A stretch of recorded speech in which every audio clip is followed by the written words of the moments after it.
traction engine was enjoying his work in the vicarage orchard. Birds were singing and apples were ripening on the trees. It was a lovely day.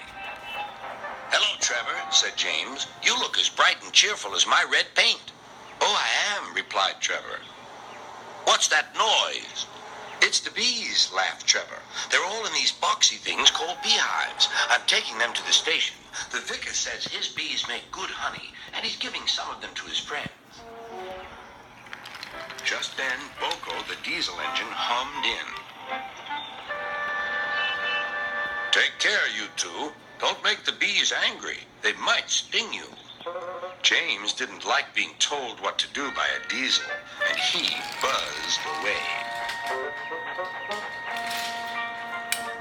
"Goodbye, Trevor," called Boko, and set off to see Duck at the next station. Bill and Ben, the tank engine twins, were busy arranging cars, but they scampered off when they saw Boko. "I remember the first time I met those two," laughed Boko. "They nearly made my eyes pop out. Edward soon put a stop to their games." "Edward is the only one who can keep Bill and Ben in order," chuckled Duck. "I sometimes call them the bees."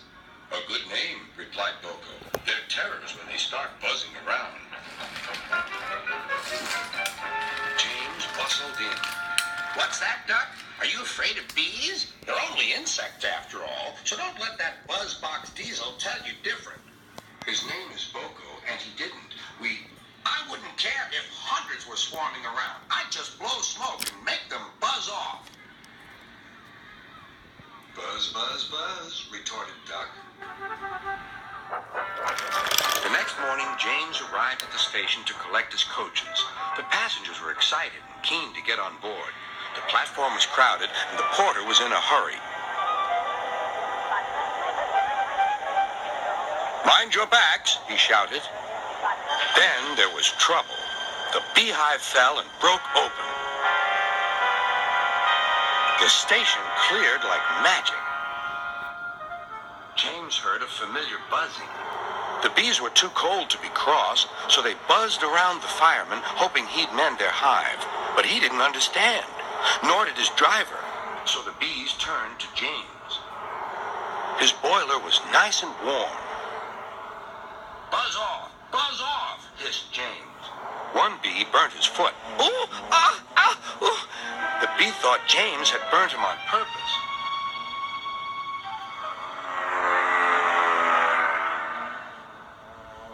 So it stung James right back on the nose. "Eee!" whistled James. He had had enough. So had his fireman and driver. They didn't notice till too late that they had left all their coaches behind. They tried everything to get rid of this. First they spun on the turntable, but to no avail.